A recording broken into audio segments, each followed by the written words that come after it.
Whoa, jingle! Happy time has just begun. Brother, sister, smart, dumb, fun. Yeah!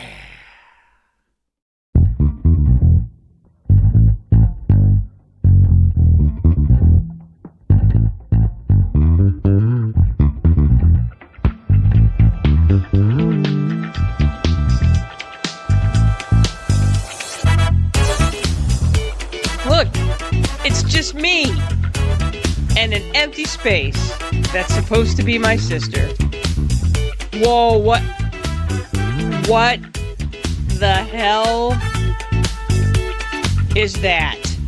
I am no longer alone. There appears to be a dancing skull. And there she is with her skull. What is that? It's actually it's a little lantern. You put a little electric candle in the top of it. And Ann Brothers, who has all things related to Halloween, all gadgets, all stuffs. Yeah, so it's like a little figurine, and it has a little lantern, and it's so cute. He's like, he's got a present for you. Look, it's your birthday, and I have a flower for you. As you can see, we have entered Ann's most favorite time of the year, and Spooktoberfest is a 100% reflection of that. So good job, yes. Ann Brothers. Way to represent. I also love your crown today. Why, thank you. It was this silly little like bouquet thing I bought. And it was like, why are you buying that? I had a gift certificate. I was like, because I like it, but I don't know what to do with it. And then last year I was like, I was going to be Frida Kahlo for Halloween. And I was like, oh, I need something for my hair. And I was like, and then I saw the bouquet and I was like, oh my gosh, I'm turning that into a headpiece. So nice. It's amazing what you can do with glue and thread and a headband and a $2 headband. Did somebody work in the costume shop when she was at Eastern Michigan University in the theater department from time to time? From time to time. You know, Jenny, I just love, you know me, my true medium is glitter glue. And, you know, if you just give me a couple of pieces of crap, I can turn it into something. It may not be something you like, but I can make it into something. So yes, that is a true statement. Not only can you make it into something, but you can transform it into something newer and better. Exactly. Exactly. Yeah. I love that for you. So, me too. That's awesome. Me too. So here we are. Look how early it is. Look, we're both in our jammies. I have my coffee in my Donkers mug because it's my favorite. I have my chai latte, oat and honey from Agricole. Thank you, Agricole, for making. Because they don't make, it's not sweet at all. They make their own like mix, and you know, you can add honey to it if you want. I always add just a little bit of honey, but it's nice and spicy and good. So good. Sometimes chais are too sweet, but we make our own at Agricole. So. So there you go. If you're in the Chelsea area, stop by Agricole and get you a chai. A chai. Chai latte. Chai latte. Yes. So the reason we're doing a 9 a.m. on a Sunday show is because that's when we could fit it in this week. So there you go. We got lots going on, stuff happening. We do. It's been a full weekend, and it's going to continue to be a full weekend, but that's okay. So yes, we are. For those of you joining us today, welcome. Happy Sunday. We are halfway through, well, a little more than halfway through Spooktoberfest. So, and I think it's going very well. So today we're going to talk to you about haunted history tours, and specifically we're going to be focusing today on the Eloise Asylum Haunted History Tour, which we went on yesterday. And so we'll talk about that, and we'll talk about, you know, haunted stuff, because we're kind of easing our way into next week where we have ghost story cocktail hour. So that's going to be fun too. I look forward to that. All right. So with that said, should we get into it, Ann Brothers? Yeah, let's do it. We have lots to talk about. It is a true statement. Hang on, I got to take this thing down first. That's got to come off. I did that. Let's bring this onto the stage. There it is. All right. So yes, this is the haunted. So we're going to talk about our Eloise history tour from yesterday, and then we're going to talk about some other really great history tours that we've done, been on, went on, things that you should think about before you're choosing your haunted history tour. Because if you're really going to celebrate Spooktoberfest, you know, a haunted history tour is a great way to do that. So there you go. We are adding our 2 cents into that. Yes. All right. So let's jump into this, Ann. Take us through it. All right. So we are Ann and Genise brothers. We're sisters. Our last name is Brothers. And Also, it's yes. not spooky, it's spoopy. So I learned that word last year because spooky might indicate that it's super scary, but spoopy is Halloweeny, but not scary. So we are not spooky, we're spoopy. So we're Halloween, but we're not scary Halloween. So which Gen Zer who has anxiety issues came up with that word? I'm trying not to Sorry. judge. But I was like, okay, fair enough. We have several friends in our lives who do not like horror movies, or do not like to be scared. So I guess, fair enough. I would never recommend Hereditary to Chip, That is not Absolutely spooky. not.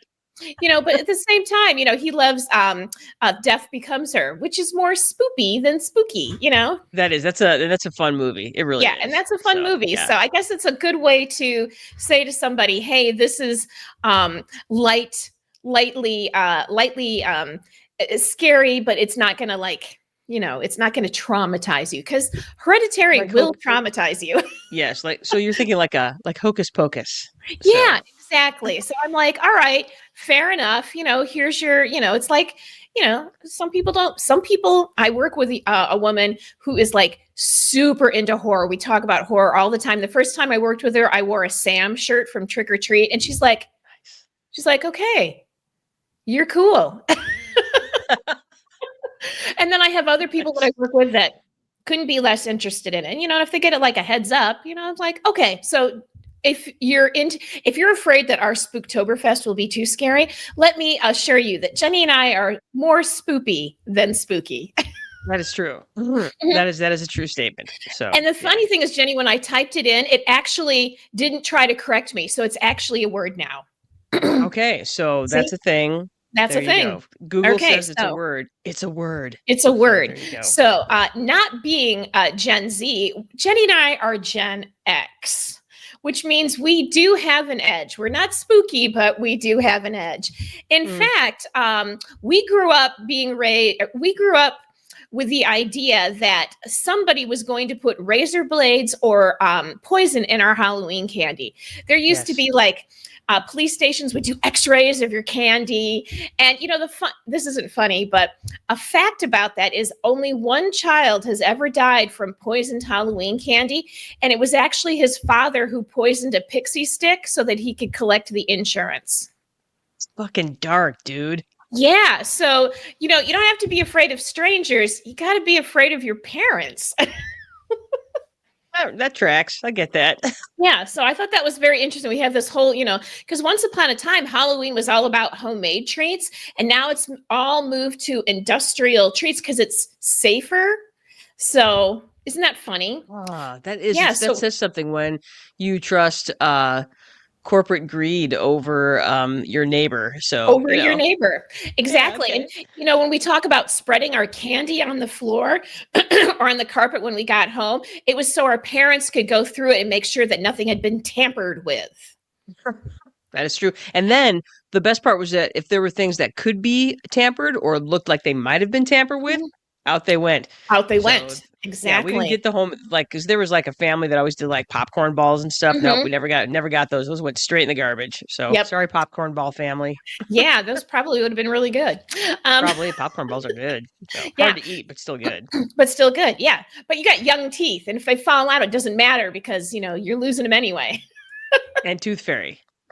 And Tooth Fairy. So anyway, yeah. So that is a myth that Jenny and I, it was not just a myth. It was a, hysteria. It was a hysteria we were raised with. We were raised with lots of hysterias, but that was one of them. That was one of them.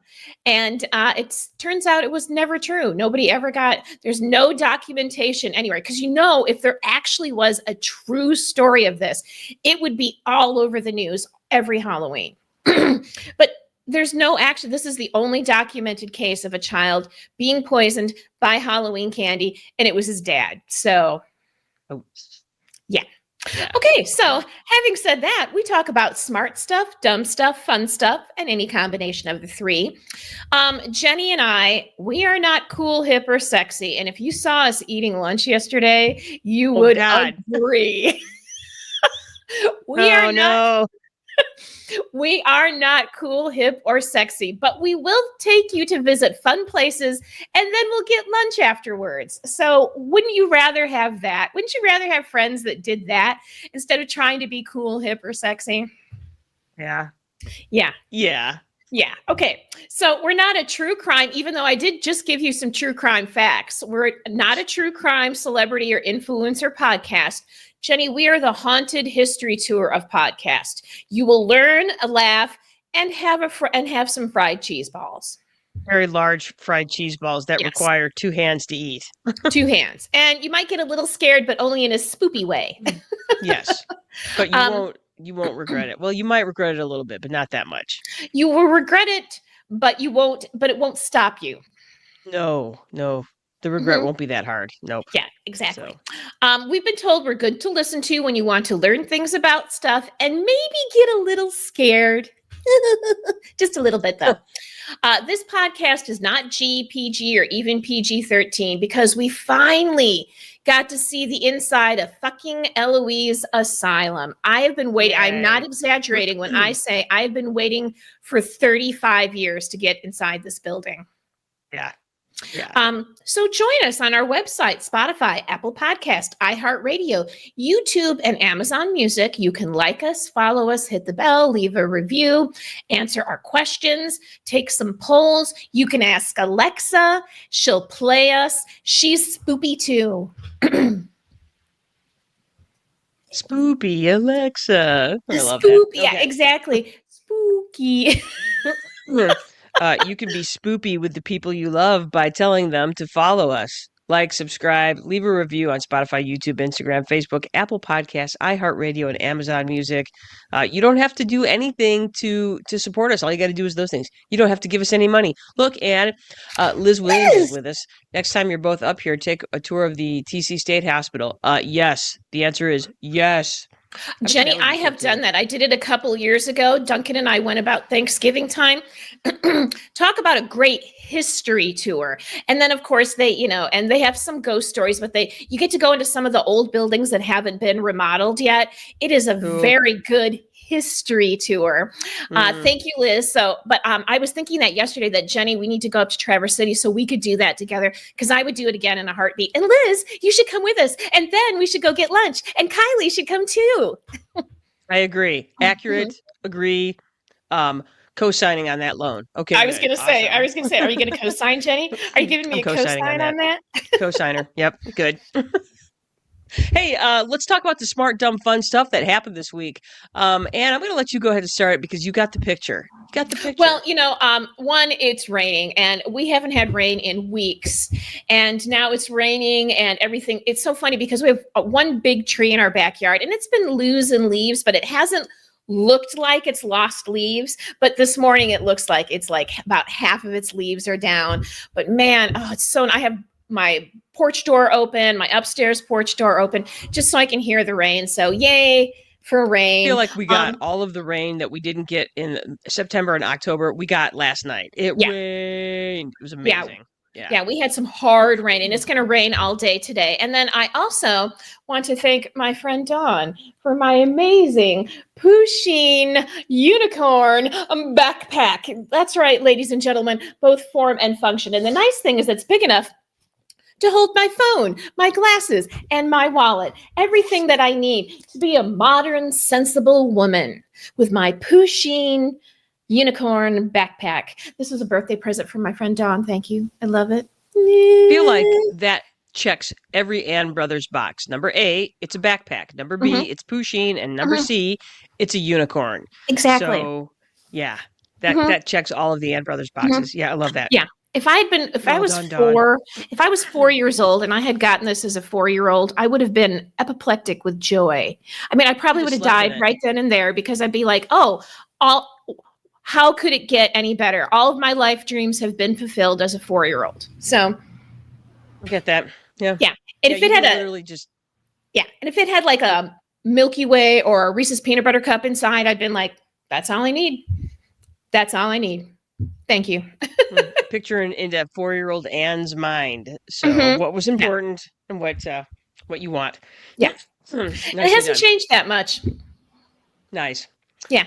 Uh, so for me, I had lots to think about. I couldn't sort my thoughts this week when it came to what was my smart, dumb, fun thing. So I kind of did a little bit of everything. I went with the dumb first. I was contemplating the death of MTV. So it Mhm. was announced this week that MTV will be closing operations by the end of the year. Paramount's shut it down, which I don't think is, in the sense that MTV is no longer relevant. It hasn't been relevant in a long time. I'm going to say 10 to 15 years. There's the millennials that I was talking to one of my millennial friends yesterday, and they're like, like in the early 2000s, with the Carson Daly thing and MTV Live, and I can't remember what it was called because I didn't watch it then. But for you and I, Ann brothers, as Gen Xers, you know, MTV defined our teen years. It Mhm. really did. From say, oh, I don't know, age 11 and 12, all the way through high school. It was a Mhm. really big deal. Music television was brand new, videos were a thing.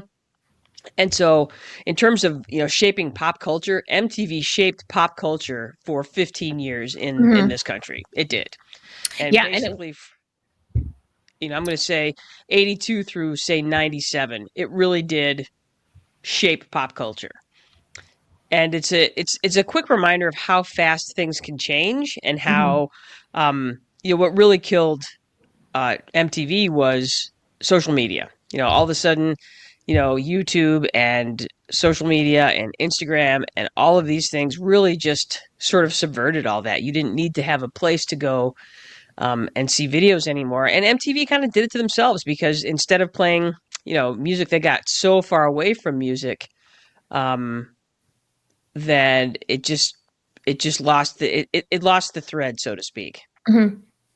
Well, and it reminds me of that, you know, uh, what is going to replace social media? Because we're like, oh, nothing could replace MTV, nothing could replace Blockbuster, but they all got replaced. So what's going to replace social media? That's what it makes me think. Cool. Yes, Liz Williams waiting for the clock to hit when they played Thriller. Hmm. Yes. Yeah, Jenny and I, when we were 11 and 12, we took a trip to California with our parents. And when we got out to my Uncle Norman and Aunt Barbara's house, they had MTV because you couldn't get it in Sturgis yet. So literally, when we weren't out doing things, Jenny and I were planted in the guest bedroom watching MTV. And I was just like, the Police's Synchronicity album had come out that summer, and just, all of these videos. They pretty much played the same thing over and over again, but man, we did not care an ounce. We were just glued in front of that TV watching music, thinking it was the coolest thing ever. What could ever, again, like the Pusheen bag, what could ever top it? So there you go. Well, what I thought was interesting is that it changed the way you thought about music. So, Uh huh. like when I hear a song, my brain immediately goes to the video. So, Hmm. like the video that I couldn't get out of my head from that summer was Eurythmics' "Sweet Dreams Are Made of This" because it was so weird. That video was Hmm. so weird. You're like, this doesn't make any sense, and I love it. What does this have to do with the song? I don't know. It doesn't matter. Yeah. And So it's like and yet you wanted the videos to be like that because if it was videos of just somebody standing and singing, it was boring. it was So boring. Yeah, yeah, exactly. you You're like, wanted the video to tell a story, no matter how weird the story was. exactly. So and it was funny because they got a lot of directors who directed commercials to do music Hmm. videos because they were good about they knew how to tell a story in a super short period of time. So a lot of the first music video directors were actually commercial directors. So I thought that was interesting. Okay, Mhm. and real quick, what is your favorite music video of all time? Oh I'm gonna put you on man. the spot. I know. Okay, well, I loved Hungry Like the Wolf. It was so sexy. But then I Good also one. loved Aha's Take on Me, which Nice. was revolutionary at the time. So, Yes. mhm. For me, Love is a Battlefield, Pat Benatar, Pat because it Benatar, told such a good story. such a good. I did love that one too. Yeah, Yeah. there were so many I loved. Yeah. So anyway, Mhm. uh, goodbye MTV. We loved you while you were relevant. Like I said, you dominated our lives for at Mhm. least 10 to 15 years. Well, absolutely. I'm going to say absolutely my late middle school slash high school Mhm. years for sure. Yeah, So tween to teens. Yeah, tween to definitely. teens. Yep. Good. Mhm. Okay. So that was one of the things that I contemplated this week. Um, contemplated the No Kings rallies a lot. Great turnout yesterday. We were doing other things, unfortunately. Otherwise, we probably would have been standing out there with some snarky sign as well. Mhm. So saw some great stuff on social media yesterday about how Mhm. things went. So keep up the good work. Yes, it rained. That's my smart thing, and it rained a bazillion. I was also contemplating. I was looking at the front that was coming through. Massive low pressure system. If that had been in snow, we wouldn't be going to school on Monday. Yeah, that would have been a big one. Yeah, that would have been Um, something else. and finally, this is the best thing, both smart and dumb. Okay, if you're in Westland, Michigan, you must go to Burger Corner. Burger Corner is on Michigan Avenue, and I can't remember what the cross street is, but it's a Shell gas station. Merriman. Merriman, thank you. It's a Mhm. Shell gas station, so it's on the corner of Michigan and Merriman. It's a Shell gas station and quite a nice liquor store. And Mhm. then there's like a little tiny like corner countertop for you to get burger because it's Burger Corner. And you should go there because number one, we walked in there and the gentlemen that were behind the counter they were like, "Oh, look at these beautiful women that are walking in." You're like, "What's happening?" Exactly. And then they make you this amazing burger. I judge anytime I go to a new place, I get a burger with pickles and cheese because that's a perfect burger. And if you can't get that right, you can't get a burger right. And that burger was great. It was cooked perfectly. It was juicy. It had just the right amount of flavor and fatty in it. Mhm. The pickles were sharp and yummy, and it was big. It had a sesame seed bun, which I loved. The Mhm. fries were amazing. This dude was not kidding. The guy behind the counter was like, "We have best fries in 4 cities." The 4 cities being Westland, Garden City, Inkster, and Wayne. Is Mhm. that Yeah. Westland, Yeah. Garden City, Inkster? Yeah. Uh-huh. So, and they were perfect. They were hot and they were crispy on the outside, and they had lots of seasoning salt on them. Mhm. Oh, they were good. But the cherry on the sundae, and this was Dawn, who we were with yesterday, found this place using the Google reviews. It's like a 4.9 out of Yeah. like 250 reviews, and it's legit. It's good. But they Mhm. have this thing called the hot Cheeto ball, and essentially what they do, I'm going to describe it. And those of you that are vegetarians or eat healthy are going to be sick to your stomach. Apologies in advance. They take chicken and cheese or beef and cheese and they form it into a ball and then they deep fry it. And then after they deep fry it, they take it out and then they roll it and crust it in flaming hot Cheetos. And then they deep fry it again. And then they serve it to you in a little boat and then they put cheese on top of it. And I got to tell you, that fucking thing is good. So good. They give you dipping sauce. Dipping sauce is completely unnecessary. Totally. Yeah. It's shockingly delicious. It checks all of the boxes. It's creamy and crunchy and it's flavorful and Mhm. it's a little bit horrifying and we laid waste to those things. We did. And the thing is, you have to eat it with your fingers because it destroys all silverware. Resist it unless you have like super sharp metallic heavy duty Ginsu knife. ironclad, yeah, get some sort of Ginsu knife. You're not, because we tried it with like our plastic knife and fork and it was like tink tink tink tink. You're like, okay, let's go. Get your fingers in there.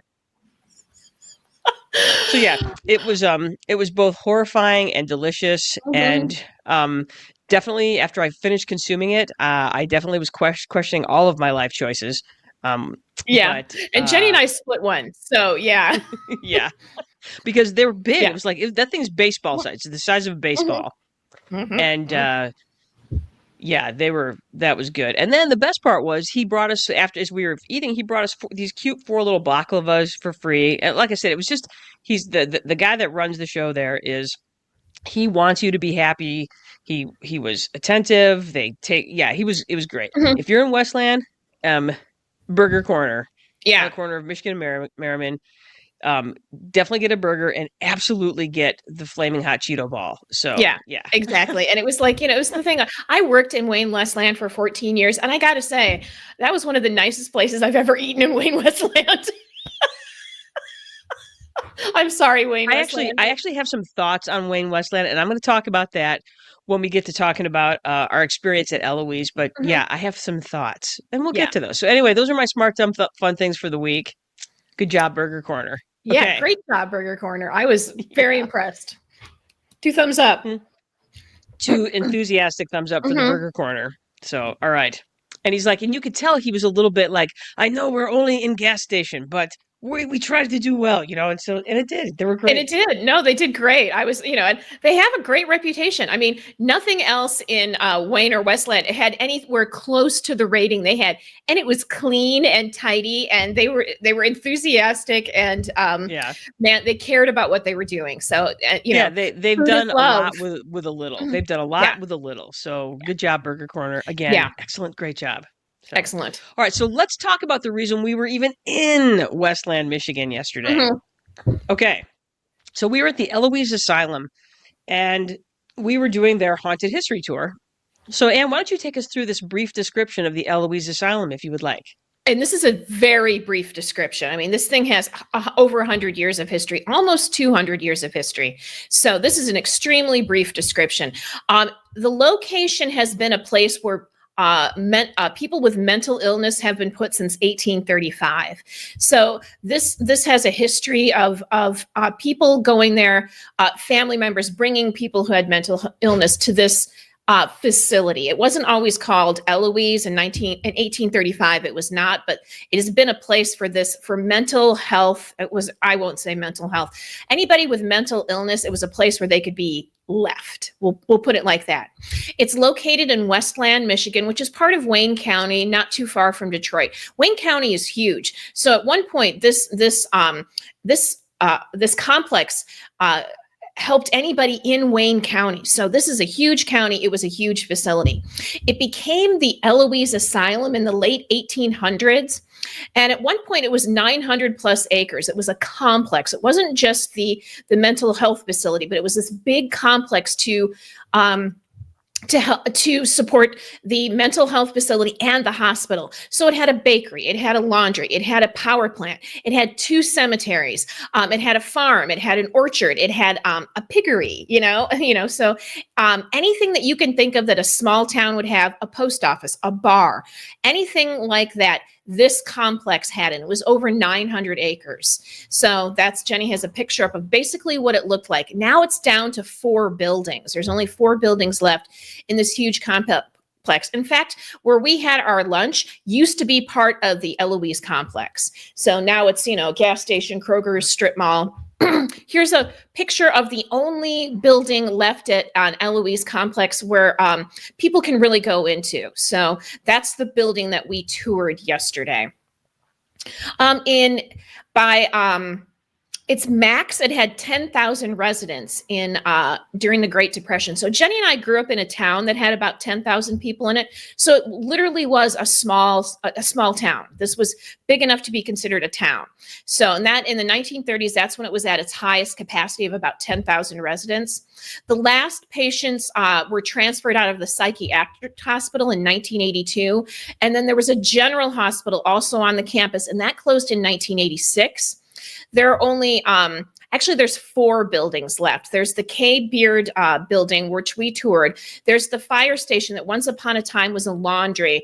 There's the commissary building, which is now actually a family homeless shelter and a power plant. That is in disarray. It's slated to be torn down. The K. Beard building was used by Wayne County administration until 2016, and then I learned that the rest of the complex was sold to John Hambrick in 2018 for $1.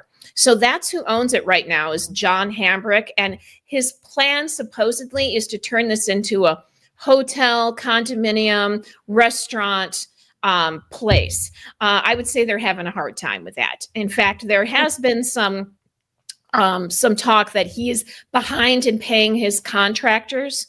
So I wouldn't be surprised if what we got to do yesterday is not going to be happening for much longer, based on what's going on in the current situation at Eloise. So that's an extremely brief history of the picture I have up now is what's left of the power plant, and that is slated for demolition here within the next year.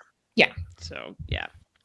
All right. So yeah, that's it's an interesting and I would say powerful complex. That's for sure. Mm-hmm. Yeah. All right. So we have a bunch of questions for one another when it comes to this. All right. And you want to start asking questions first, or do you want me to start asking questions? You ask, because last time I asked you the question first, so you ask me a question first. Okay, so questions for Anne on Eloise. Question number 1. Mm-hmm. So we went on this haunted history tour yesterday. What did you think of the haunted history tour of Eloise Asylum? Well, the K Beard building that we were in, it's the last big building on the campus. We got to see the first, second, third, fourth, and fifth floors. And by the time we got to the fourth floor, I was like, when does the history tour start? Yeah. And I'll be honest with you. It was not a good history tour. It was not a good haunted or a good history tour. It was the kids, the 2 kids that were leading our tours had no knowledge other than what was written on a piece of paper for them. And I think they pretty much just Wikipedia'd it. Yeah. Yeah, but I will say this. You know what they have going for them? They have this building going for them because the K Beard building on the Eloise campus is, it has so much presence and history and really bad vibes to it that, if you want to be scared just by standing in a place, that's the place to do it. It's full of, it's full of dark history, and you can feel that just being in the building. From the second you walk in to that building. Exactly. It's not you walk in. When the you're second you walk in, you're like, stairs. oh, this place is sad. This place was never happy. Nothing good happened here. So yeah, as a haunted history tour, it would get a 1 out of 10. As a interesting place that I was really glad I got to visit, it got a 10. So there you go. Cool. I love that. Mm-hmm. Okay. Now I'm just going to stay with this because we both had the same first question. We both had the for same each question. Yeah. Yeah, I loved the experience. Like you, I've been driving by this place for years and wondered. We'd actually talked about like going to the remains when it was still intact, Right. and that was just too scary for me. It was too scary for me to be around that because you just never know what's going to pop up when you're like we were talking about yesterday, that it felt like some sort of bad Stephen King novel. Yeah. Yeah. Yeah, I didn't like you. I gave it a 1 out of 10 as far as being a tour. It was an afterthought. This whole complex, they have like an escape room that they do. They have a big haunted house thing that they do. And you can tell that's really where their focus is. I'm sure that's where they make their money. I'm sure they don't make any money on these history tours, even though there were 60 of us on that tour yesterday. Yeah. And and that wasn't inexpensive. Was it $60 to take the tour?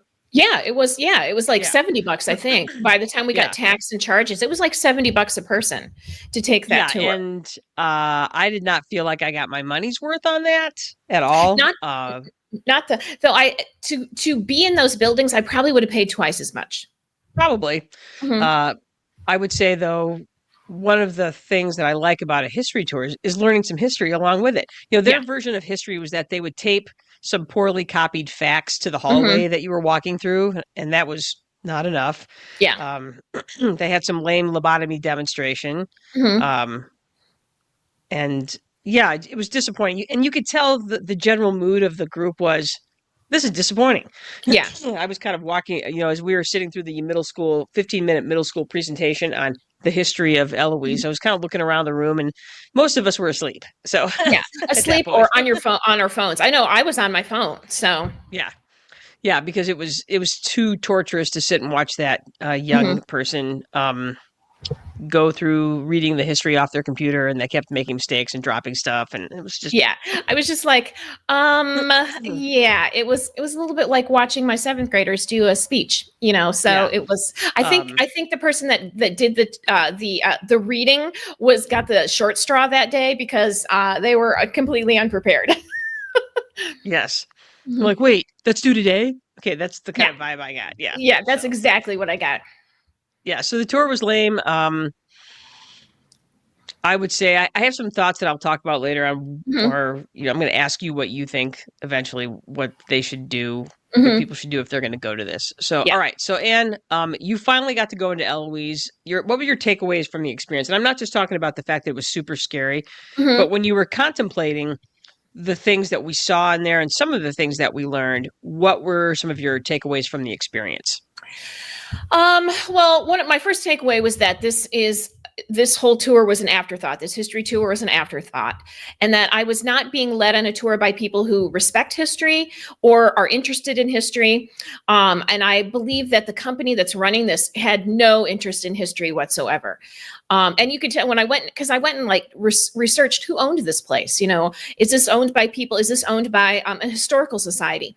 Is this owned by the county? It turns out it was owned by an individual who's trying to make some money on it, because that building is going to take if you want to restore that building, you're going to need hundreds of millions of dollars to do it. And I don't think the person who owns it has that sort of money, and they're not going to get it doing escape rooms and haunted asylum tours in October.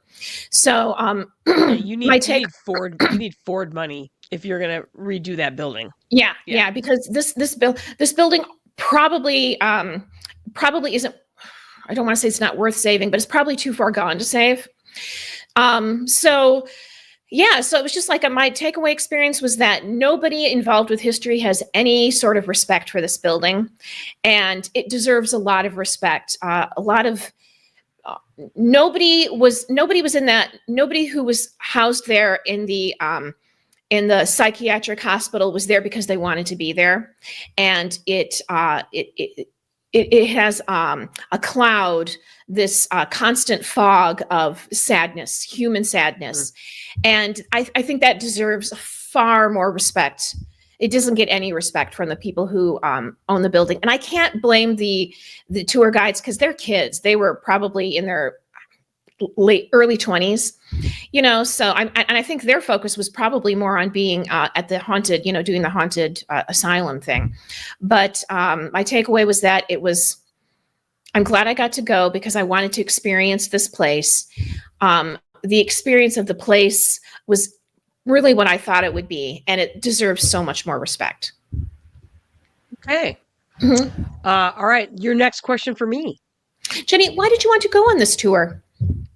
Because I like history tours. And I really have been fascinated by this particular property for years. Like Mhm. I spent a lot of time driving through Westland when I went to Eastern, and really you'd drive by that place and be like, "Oh, it's so cool. I want to Mhm. go, but I don't want to go by myself because it's too scary."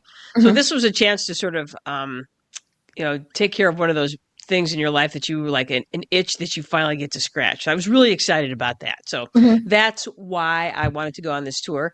And it was also a good opportunity to hang out with people I really like. Mhm. So there you Yeah. go. Yeah.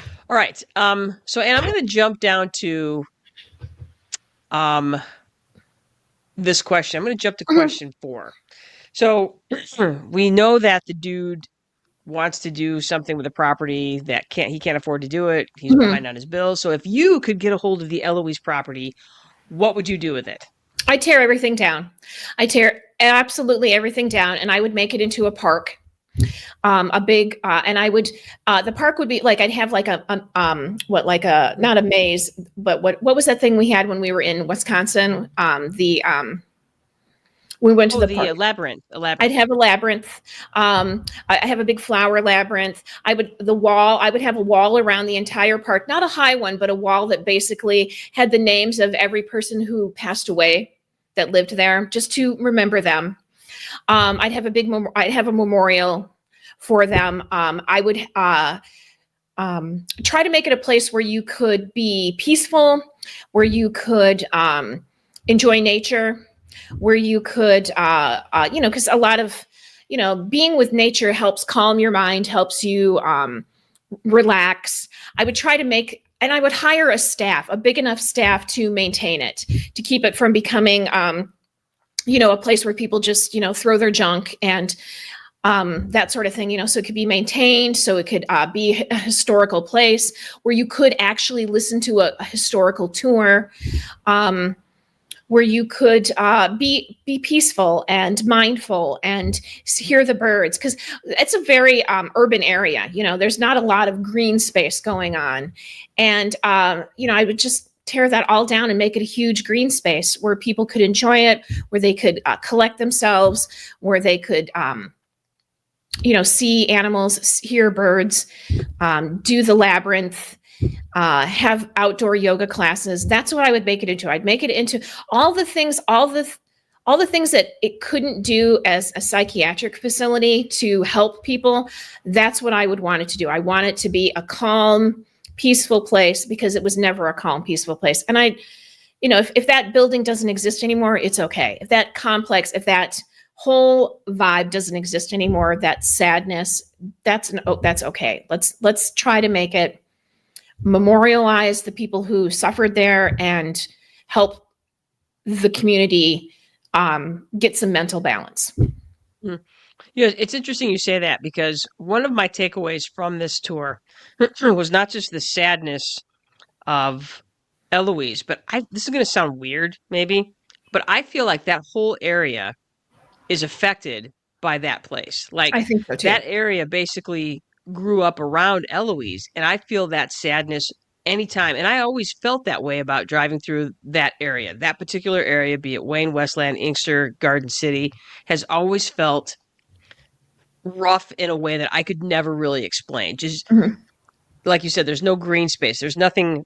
Everything always kind of feels sort of dead there. And I think maybe that complex has cast this pall over that area, so that the whole place is haunted. The whole area is haunted. And I got that impression because at one point when we were walking through one of the floors, they had these big rooms. I call them twin rooms. These big rooms that were where they basically stored 100 people a night, or more, depending on how, because Eloise was also a poorhouse. So they would bring people in and they would have these rooms full of beds stacked up, and people would stay there. And I can't even imagine how, I think it was either Amy or Dawn, or you mentioned it, that what that must have been like at night, just chaotic with noise and people and families and babies, and what it was not monitored. So, imagine that being this sort of free for all. And you had, just the vibe in the building is the vibe of the entire area. And that was like, I think getting rid of that and turning it into something like could sort of help that area become something other than what it is. Yeah. And I think a lot of people, it's interesting when you say, the tour was full, because that place has been a scary story for 200 years, practically. This has always been a space that people were afraid of. You didn't want to end up there. You didn't want to have family members there. You didn't want to go visit there, but you were super curious about it. It was this, it wasn't like people went there for tourism or you went to go shopping there or anything. It was this town that nobody visited unless you worked there or you had to be there. So it was never, it's never been a happy place. And I think you're right. I think that whole area has always been marked by, you want to tell people where you are in, if you want to talk to somebody from Wayne County and you want to tell them where you are, and you say Eloise, they know exactly where you are. And they have a family member that was in there, or they had a family member that was born in the general hospital, or they had a family member that worked there. It affected everybody in Wayne County. Agreed. So yeah, that's I think that's a great idea, Anne, of what you would do with the property, because I think it gives the entire community a chance to reset, and it becomes something.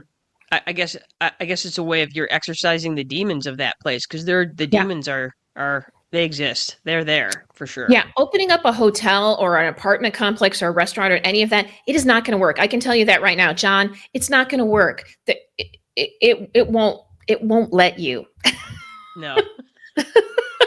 It won't let you. Yeah. It's not going to happen. Yeah. And, we walked through that building and I was like, we had to sign this huge waiver. Huge. We signed a 3-page waiver.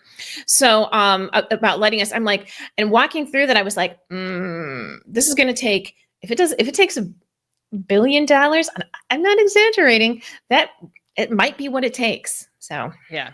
Yeah. Yeah, So that place is well, and that's just the floors we visited because I can't yeah. even imagine what the attic and the basement must look like in that place. So, Yeah. So yeah. mhm.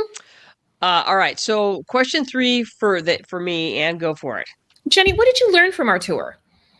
I learned that 2 things. Number A, mental institutions were horrible places.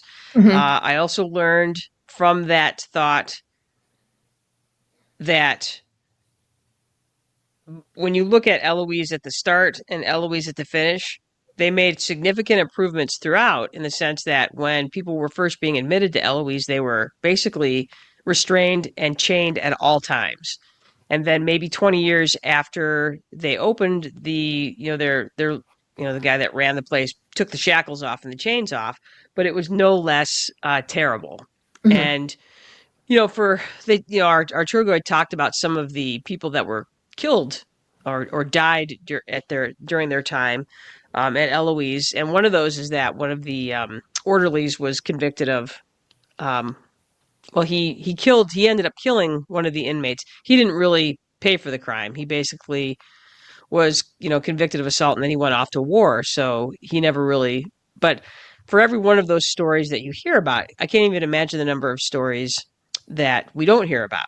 Mhm. And one of the things that we went to the little lobotomy room, and the thought popped into my head of how many of those lobotomized were women, Mhm. and we started looking up the statistics on women in lobotomies, and the majority were women. So they think maybe probably up to 75% of those that were lobotomized were women, and in Brazil, it was more like 95% when they were using that technique. And so again, it became this idea of what were these places really?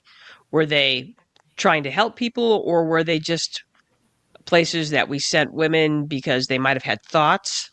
And the ideas about how we have always looked at mental health, and that we don't address, and even now we still don't address mental health as being um, physical ailment. We're like, Mhm.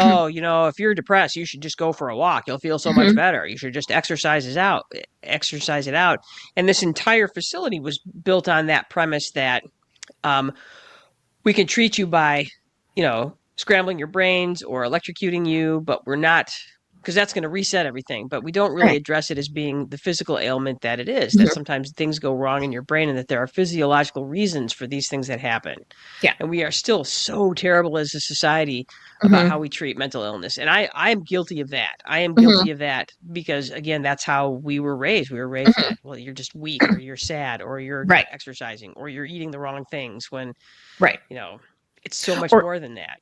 or you just want attention. That was a big one. Yeah. Well, she just wants attention. And it was usually she just wants attention. I'm like, well, maybe you should give it to her. Give her some attention. Well, Maybe. and so that was one thing that I learned. The other thing I learned was that they really had no clue. Yeah. Um, hey, we're going to dip you in this, we're going to put you in this hydrotherapy tub for 2 days because you're hysterical. Or we're going to put you in this hydrotherapy tub for 2 days because you're too calm. Or we're going to put you in this hydrotherapy tub with ice because you feel sad. It's Yeah. Yeah, they had like the same. It was funny because they're like, well, you get a cold shower for 2 hours because you are, what do they call it? Excited. Or we're going to put you in this cold shower for 2 hours because you're depressed. I'm like, well, aren't those two different things? So maybe you shouldn't treat two opposite things the exact same way. And, it was just it was like, I got an idea. Let's try it on 10,000 people.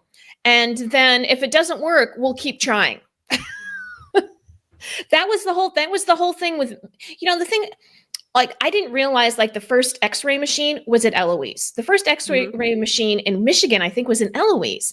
I'm like, okay, so you do understand modern technology, but when it came to mental health, it was like, I have a great idea. Let's, it doesn't make any sense. I've never tested it. I don't know why it would work, but you know what? Nobody cares if we test it on these people because their families put them here and then never saw them again. So it's okay if we test everything on these people. And that's what it was. You could tell it was just like, we're going to throw spaghetti at the wall, see what sticks. Nothing sticks. Nah, we spent all this money. Let's keep going. Let's keep it going. Yeah. Yeah. Okay. So All right. So, Anne, I'm going to ask. We're kind of hitting mhm, we got about 11 minutes left here. So, okay. So here we go. All right. So people that are going to listen to this know that the tour that we went on was the capital of lame. But mhm, if you decide that you still want to go as a mhm. patron, and what would you tell people? What would you tell them about going on this tour? What would you recommend? If you are interested in this tour from a history or haunting aspect, skip it. If you are interested in seeing this building that you have heard about most of your life or seen or driven by because you want to be in the building, then go. If you do go, the tour is way too long. So bring water and snacks. Wear closed-toed shoes. Don't ask any questions because your tour guides will not know the answer. So have your phone handy so that you can Google the answers yourself. Or you can just know that the place is sad. There's nothing in it that you wouldn't expect, and you should buy some books and read about it. Your $70 and buy some books and read about it. Yeah, Yeah, I would totally exactly. agree with that. Yeah. Hmm. Yeah. So. Okay. Yeah, good. Yeah, I would say, yeah, Hmm. don't go. Just Hmm. don't go. Yeah. All right. And this is my last question. What changes would you like to see made to this tour, Jenny? Well, for starters, I would like to see it be 2 hours. And okay, for number one, can you please start on time? Can you please not start your Start tour a half half an hour hour late? late. Yeah. Half an hour late. Um, the other thing is, I would love it if you had some history on the tour. You know, Hmm. there are little bits of history there and there. A lot of what I picked up from was just the stuff that they had Hmm. taped to the wall. That's where I got the majority of my Hmm. history. And then reading about history while the dude was telling us about the history Hmm. during the history portion of Of it. it. And frankly, I would just like something that has a tour that has just you acknowledge me and anything I might need as a patron. Like I said, Hmm. we were this was what turned out to be a 2.5 hour tour, but it was Hmm. slated to be a 3 hour tour. Um, that took very little time to care for the people on the tour. You Hmm. know, um, there needed to be breaks, there Hmm. needed to be bathroom time, there needed Hmm. to be snacks and water. Hmm. And I know that sounds like, but for $70, you can give me a fucking package of goldfish and a bottle of water. Yeah. Okay. Exactly. No. Exactly.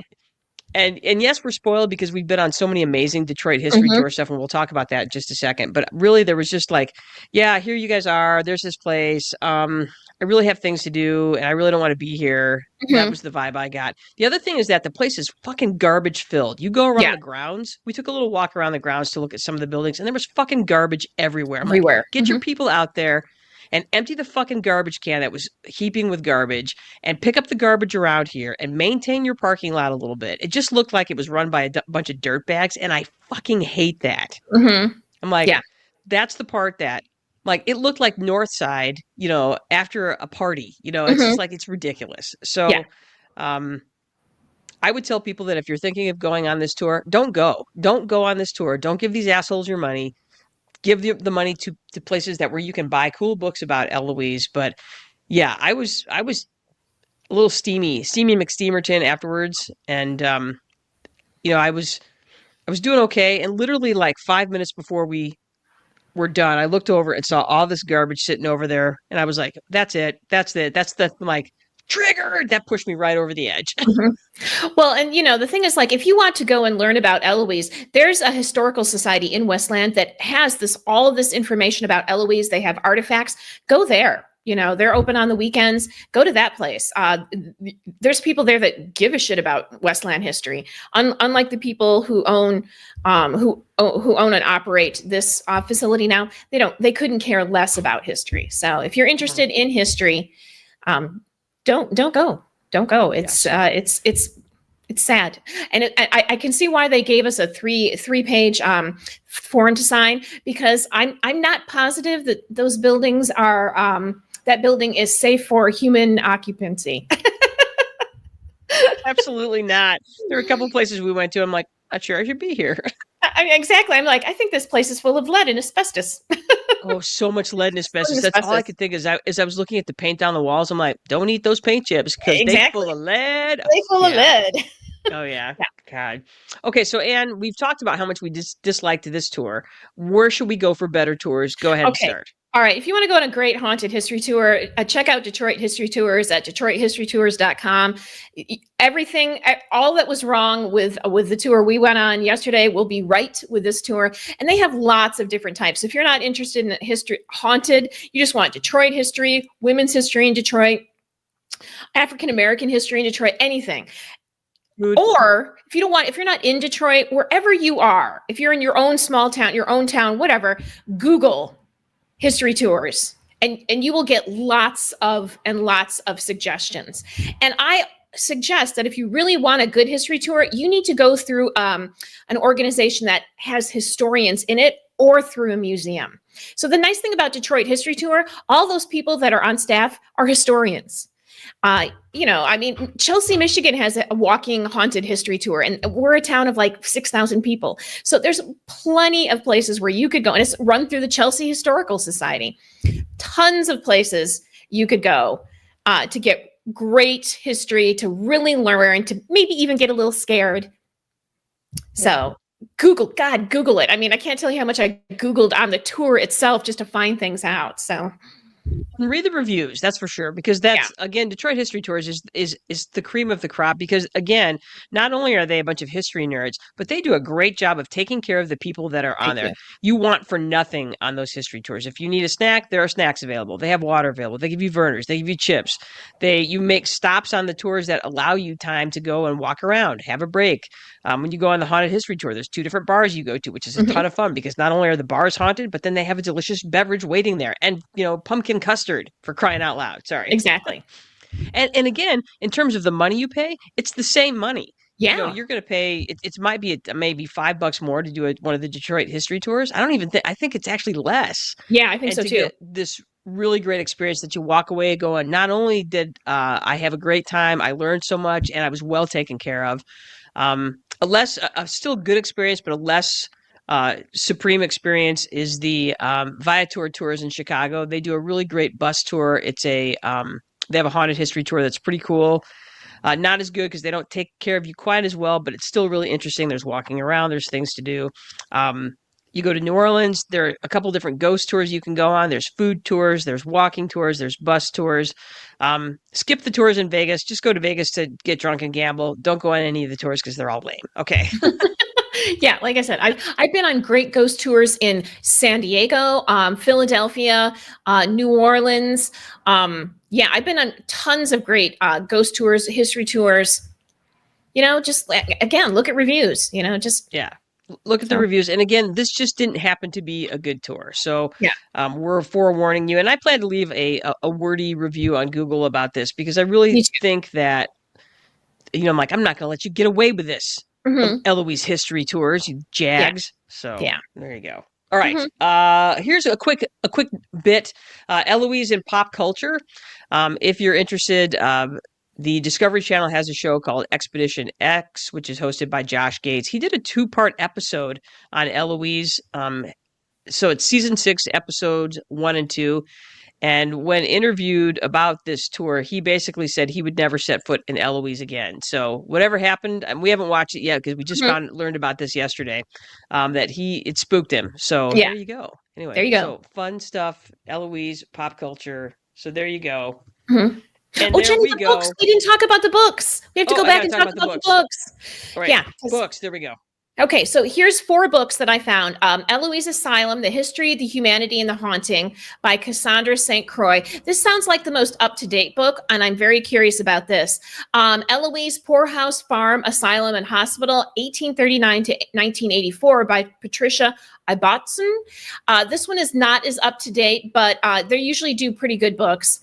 Annie's Ghosts, A Journey into a Family Secret, is not just about Eloise, but includes Eloise. And then Amy showed me this one, Amy, who we went with on the tour with yesterday. History of Eloise, Wayne County, and Wayne County Asylum by Stanislaus Keenan. So here's 4 books. Spend your money on this, then, and get yourself a nice cup of coffee, and then read with the lights on. So there you go. Agreed. Yeah, there was nothing in the tour. Yeah, the building was interesting, but not something that I would ever want to see again or experience again, because it left an Oppressively. impression. It was Yeah. oppressive. It was oppressive. I was happy to leave. I was glad. I wanted to leave a half hour before we did, but yeah. I kept at one point I kept like getting a little freaked out because I'm like, and I wasn't freaked out because I was scared. I was freaked out because this place is bad. Yeah. Mhm. Yeah. And at one point I found myself, I'm like, I just want to go get, we went out to get some, one of the reasons I wanted to go out and get the Pringles out of the car is that I just needed to get the fuck out of there for 5 minutes. Yeah. Because, so like we did the tour part and then we had like 10 minutes before they did the 15-minute lame ass history presentation. And so we went out to the car to get the Pringles out of the car because I wanted some snack. Mhm. And I was just so happy to get out of there. I'm like, oh yeah, I don't want to go back in. Mhm. Yeah. Yeah. So, yeah. All right. So lots to keep you busy in terms of thinking about Eloise and haunted history tours and so forth. But well done, you guys. You have spent an hour or so learning things about stuff with the Brothers Sisters. This week, you learned about the Eloise Asylum Haunted History Tour. We talked to you a little bit about Eloise itself. Look, we have a comment. Let's talk about that. This is Diana Markley. Oh, Lots hey, of ghosts Diana. and sadness there. Yes, Diana, that is an Yes. understatement. So many ghosts and sadness. So much sadness. Yeah. If it isn't haunted, I don't know then how anything couldn't be haunted. I don't know how that place couldn't be haunted. Yeah, I don't either. Diana, it's great to see you too. Great to see you too, Diana. I miss you. Right on. Yes. So yeah, and we would love to hear more. If there's different sorts of tours and history things that you've been on, please tell us, you guys. We want to hear from you. Answer our questions in our polls. Leave comments. Give us your questions, concerns, comments, and confessions. That's right, confessions. Remember, you guys, you can like, subscribe, leave a review. Spotify, YouTube, Instagram, Facebook, Apple Podcasts, iHeartRadio, Amazon Music. Yeah. You can comment about Ann's new crown. So I love that. So yeah, put the word out to your friends. Let them know that we're here and we're talking about things and stuff. Absolutely. Join us next week. Hang on, I got to turn on the super awesome music. I'm in the wrong place. There we go. I'm in the right place now. Wait, nope. What happened to my music? There it is. Okay. Yes, join us next week. When we close out Spooktoberfest, I know, I can't believe we're already coming to the end. We're going to talk about ghost stories, and we are going to pair those with our favorite ghost story cocktails. That's right. That's next week. In the meantime, you guys, have a great week. Stay dry out there. I'm Genise Brothers, and with me is my sister. Ann Brothers. That's right. And we want you to get out there, do something smart, do something dumb, do something fun. We are out of here. Bye.